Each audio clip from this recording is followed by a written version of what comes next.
Hello friends, welcome to RS tutorial. आज हम Vygotsky के सामाजिक विकास के सिद्धांत के बारे में जानकारी प्राप्त करेंगे। इससे पहले आप हमारे और भी वीडियोस को सब्सक्राइब और लाइक करें। तो हम चलते हैं वाइगोत्स्की के सामाजिक विकास के सिद्धांत के बारे में। वाइगोत्स्की रूस के मनोवैज्ञानिक थे। उन्होंने बालक के ऊपर समाज में पड़ने वाले प्रभाव पर विशेष महत्व दिया है। उनके अनुसार बालक में हर प्रकार के विकास में उसके समाज का विशेष योगदान है। समाज से अंतःक्रिया के फलस्वरूप ही उसमें विभिन्न प्रकार का विकास होता है।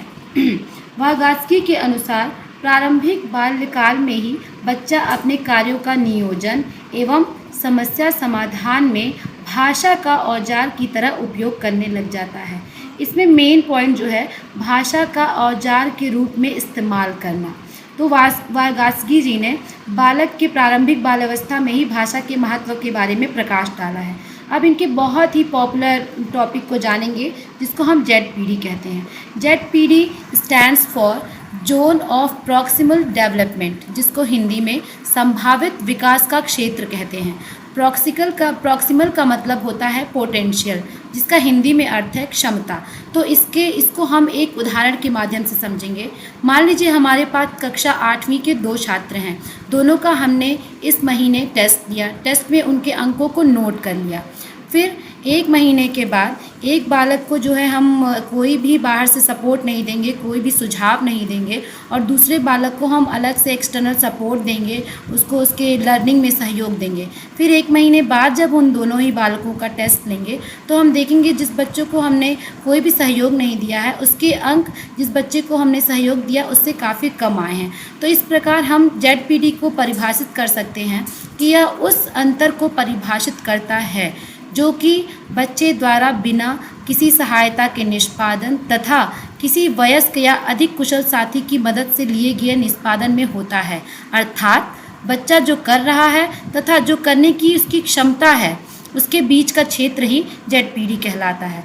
जो बच्चा कर रहा है और जो उसको सपोर्ट मिलने के बाद वो बहुत अच्छे से अच्छा कर सकता है, इसी के डिफरेंस को हम जेड-पीडी कहते हैं। इसी से रिलेटेड एक और भी बहुत ही पॉपुलर टर्म है स्कैफोल्डिंग। स्कैफोल्डिंग जो है वो हिंदी में भी प्रश्न पत्रों में स्कैफोल्डिंग ही नाम से आता है, परंतु इसका हिंदी में अर्थ ढांचा निर्माण होता है। तो स्कैफोल्डिंग ही वो होता है जो हम एक्सटर्नल सपोर्ट देते हैं बच्चे के लर्निंग के लिए, वही स्कैफोल्डिंग होता है। बालक को अधिगम, समस्या समाधान आदि में दिया गया बाहरी सहयोग ही स्कैफोल्डिंग होती है। इसमें हमें ध्यान देना होगा कि ये सपोर्ट हमेशा ही अस्थायी सहयोग होता है। हम स्थायी सहयोग नहीं देते हैं। क्वेश्चन में बहुत बार ये पूछा गया है। तो इस प्रकार यह वह तकनीक है जो सहायता के स्तर में परिवर्तन करती है। बच्चों के पास असंगठित तथा अव्यवस्थित संप्रत्यय होते हैं जिसे दिशा देने में ये जेड-पीडी बहुत ही मदद करती है। जैसा कि मैंने आपको पहले ही बताया है कि वाइगोत्स्की जी ने बच्चों की भाषा के ऊपर बहुत ही महत्व दिया है। तो वाइगोत्स्की के अनुसार बच्चे भाषा का प्रयोग न केवल सामाजिक संप्रेषण अपितु स्वतः निर्देशित तरीके से कार्य करने के लिए, व्यवहार योजना बनाने के लिए, निर्देश देने में भी करते हैं। इसके प्रयोग को हम आंतरिक स्वभाषा या इंटरनलाइजेशन कह सकते हैं। अब इसका मैं आपको एक उदाहरण के रूप में इसको और स्पष्ट करना चाहूँगी।